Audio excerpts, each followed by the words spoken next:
guys, it's Amy and you have found Amy Loves Crochet. Thank you so much for clicking on my video. I really do appreciate when you want to come spend time with me. And can I just say thank you to everybody who has been subscribing. I've got almost 100 new subscribers in a day and my mind is just blown. You know, the algorithm that YouTube sets up, I don't know what it is. I'm not a mathematician or scientist or whatever it takes to understand that stuff. I just post videos when I got something to share with you guys. And then suddenly I'm in your suggested feeds. Who am I? I'm just some little schmo, right? But I have so much enjoyed my time here with you, and I cannot say thank you enough. I am so grateful that the YouTube community has welcomed me and subscribed to me as much as is going on, because I just thank you, thank you, thank you. I appreciate it. And if this is the first time you've seen me, welcome. I'm kind of a wacky gal and I just like to chit chat over crochet with friends. So thanks for being here today. I really do appreciate your time.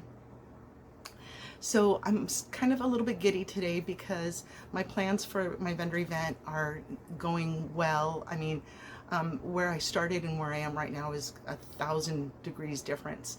I'm used to a 10 by 10 space in an outdoor venue. I used to do Tupperware, and so I've been set up in, you know, vendor events before, and I'm usually used to a 10 by 10, and this space is just an 8 by 8, which is fine. We'll make that work. But I still brought in both my tables, and I still put, you know, I even edited what I was putting out, you know, before I've gone to things and just barfed up everything I have on the table, and that's not cool. So I set everything up, and I watched some videos for some tips and mistakes. Don't make these, and make sure you do this, and things like that. And I have to say, I watched a video that was 20 tips, and I knew and was already doing about 18 of them. So that made me feel really, really good.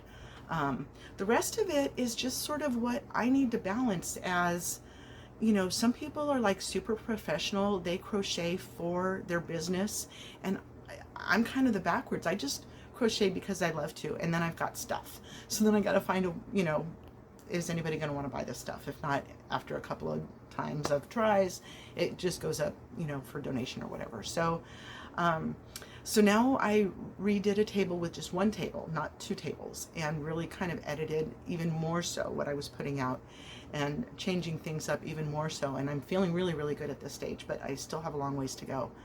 I was trying to get through some things that I had to kind of finish up, some loose ends that I needed to tie up, to get one more item out there on the table, maybe, you know, clear away as much as I could and not start anything new in these next 3 weeks or whatever. So that's been going well. I do, you know, if you saw my video, sew a liner into the bag, they said it'll be fun. They said sewing is not my forte, and I've got some bags that I crocheted that I thought I'd put liners into, and I still have about 6 that need liners because I found some more bags I forgot I had. So I don't know if those are going to get liners or not, but that's my intention, to kind of try to finish those up, polish those up, and get them out on the table as well. So so I'm kind of feeling a little bit giddy. I did have 2 blankets to share with you, as you saw from the thumbnail. These are more O'go projects, as well as more projects out of my Stitch book. And I really enjoyed these, and so it was kind of not nail biting, but I was anxious to show them to you and kind of had to put them on the back burner while I was kind of getting some of this vendor stuff out of the way. So Saturday morning, I'm fresh. I'm gonna go get my hair done today. I don't know about any of you, but I'm owning my gray. I'm letting it grow out, and sometimes when I've got my hair up in a ponytail, the ends are still so much more brown, and kind of even some reds. I've got reds in my hair as well. And it's just so contrasting from the grays up here. So my gal, Amy, hi Amy, another Amy, she does this thing called toning, a toner. She puts a toner on my hair. I don't know what it is, but I don't feel like I'm coloring my grays, because they'll, you know, it's something that just kind of fades out over time. So if in my next video you see my hair a little bit different, that's why. And I need to get it cut. I haven't seen her in about 8 months, so that's really a very long time, even for my standards. So okay, so to get into the blankets that I did, when I was showing you this book in a previous video, I said something to the effect of, you can only make a V blanket, you know, the V stitch only looks like a V for so long. Like you can't do that much to it. It's still just a V stitch. But I saw this one and really kept kind of coming back to it when I was flipping through the books. So it's called Winning Ways, and I like how they look like triangles. They don't look like V's to me. You know, those kind of drawings where there's two things in one. Like, do you see the woman or do you see the horse, or you know, whatever it is with their shapes and the black and white contrast.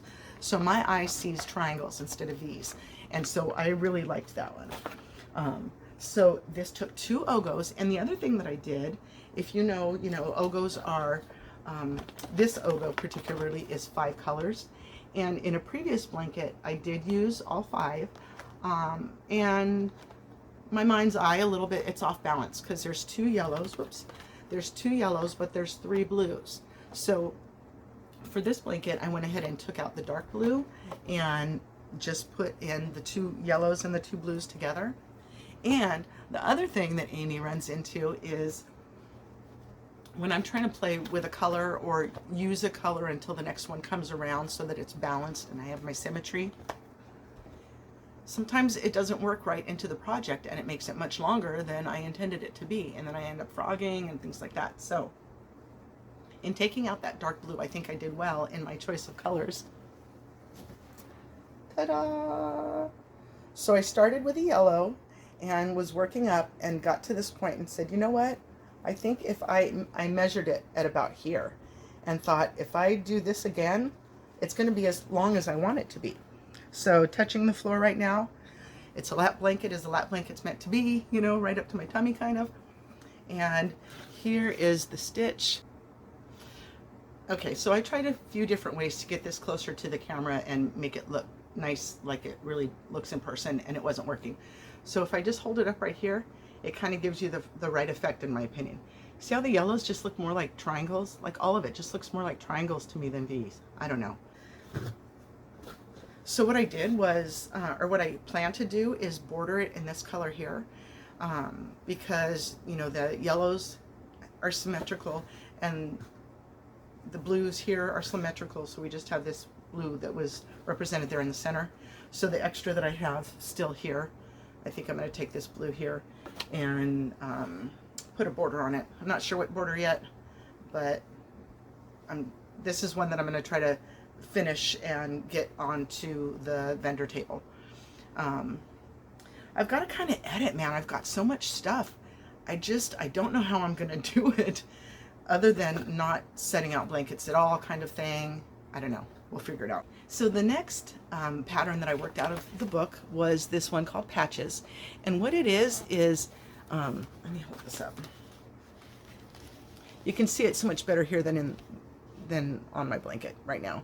So these are crossovers. There's a double crochet here, and then this is a cross stitch. So you skip one and go over here, and then you go backwards into that one. So this is like an X, and it's my nemesis if you've known me in my videos.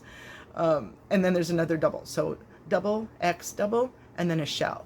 Double, X, double, and then a shell. And on this next row, you go double, X, double, and then 3 doubles, and then double, X, double. So it was kind of a back and forth. It was changing up a little bit, and I can appreciate that.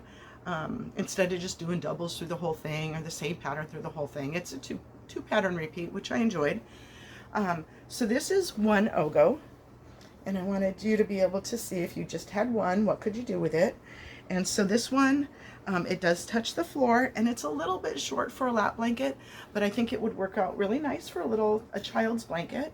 You know, I'm often, when I think about a baby blanket, I often wonder about the holes. A lot of people say you should do really solid patterns for baby blankets, but a toddler, I think, would do just fine and not get his little fingers and toes all stuck in there and stuff. So I thought that was really, really pretty. I enjoyed doing this one. Oh, there's a good view of it. So you can see, where's my finger? Right here, where those X's are in the center. It gives you this, it's hard to hold now. This lighting isn't going to work out. I'm going to try something different. Okay, so this way, you've got the X's. See that texture? I think it's really, really nice. It's not necessarily like that. I always want to say, what's the best way to show you? Get the string out of the way. So here is a double, and then an X, and a double, and then your 3 doubles. And the next row, there's a double, an X, a double, and then a shell. That's 5 double crochets together. So I liked it. That was a fun stitch to do. Again, I think I'm just gonna maybe border this one as it is. So it was 1 full Ogo, but because I had extra blue from this, the dark blue from this one that I didn't use the dark blue in, I can border it in that, just, you know, to be a finished product. I think about my colors on that. So you guys know how much I enjoy working with Ogo yarn, especially this big donut. I should specify that because there are so many different Ogos. The Caron Big Donut, that's what we're talking about. It's 9.9 ounces, 502 yards, and it does suggest a 5mm hook because it's a 4-weight. So yeah, so I got these 2 Blue Moon blankets, and I'm chopping through my Ogo yarn. I'm so happy for that, so I can make space and move some of this stuff over. I do need to make a video about that because my 2 bookshelves are starting to, as I'm starting to use that yarn, there's holes in there, and I tried to decide what could, you know, be moved over here, because I was using totes as a shelf, and I really need to use shelves as a shelf so I can put my project bags and stuff up and out of the way. So a couple of other little things that I wanted to share that I was finishing up. This is kind of a leftover from some hat projects that I was showing you guys. This is one of the hats. Whoops, I'm dropping out what I've got inside is what's left over from the skeins. Okay, so this is just my stripe in case you're not familiar with this yarn. It's by Lion Brand, and these came out a little bit ago, and were like, I got them in clearance for $2.99 a cake. It's a 3-ounce cake, worsted weight for 100% acrylic, and I like it. I like this yarn. It's not bad. But the hat I started with, most hats start with a round, and this gal starts with, her name is Donna Be Creates. I'll go ahead and put it down below, and she calls it my go-to beanie. And so what she does is start with some singles and then halves and then doubles in your magic ring to begin with, so that in my mind that, you know, kind of gave it a spiral look. So for this hat I did back loop only for them all. I thought that was so much fun. This is so different than just your standard, you know, they're just are they half double crochet? Yeah, they're half double crochets, but doing them in the back loop only like that gave it this cute little ribbing. I loved it, especially since it came like a spiral from the top.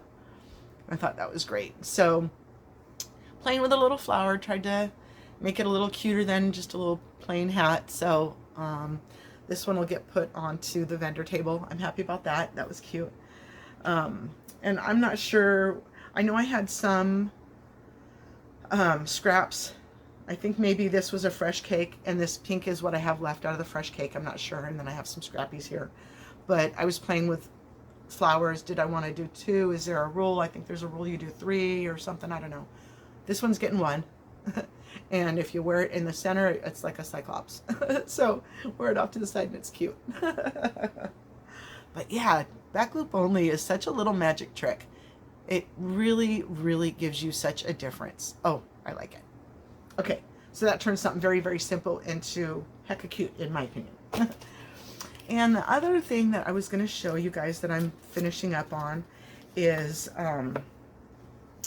this yarn, Assol Jina. This came in a Mary Maxim mystery bag. I had no idea what to do with it. It is super, super tiny thin, but it's shimmery. My lighting is not sharing with you how shimmery it is. You can see how kind of halo like it is with those strands. There we go. Let's try to do that a little bit. But it is not showing up how shimmery it is, and it really is. And so my mystery bag came with some of this green and some of the, look at how electric that blue is. Wow. And it really is. This is super bright blue, but Does that show you some shimmeries? Not really. Okay, so what I did was, and I've got a video where I showed you when I was using that yarn to create some cowls, but what I did was put the colors together so it's blue and green. It's very pretty, and I can't believe I'm feeling robbed of the shine, the shimmer. There's a little metallic-y kind of thread that makes it sparkle, and you're not getting that at all. Darn it. So what I did was just put a single crochet border on it. I'm not doing anything too simple or too fancy because I thought it was a pretty simple pattern and I didn't want to go crazy on the border. So I'll finish up that scarf and put that on my table as well. I think other than that, I just have those bags to line. I do have another blanket. I don't know if I'm going to work on that or not. I'll tell you about. So I guess I'll just close off my video for today. I appreciate your time, guys. I am so thankful and so grateful that so many of you come to sit with me, you know, and have subscribed. If you haven't subscribed and you thought that this was a fun little time with me, then please go ahead and click that subscribe button now. You know, I certainly didn't ever expect to get beyond 200 or 300 subscribers, period. And somehow I've just been absolutely blessed in this experience with YouTube. So thank you everybody who has subscribed, and I hope the rest of you will as well. Thank you so much. Please come back and see me again. Have a blessed day. Bye-bye.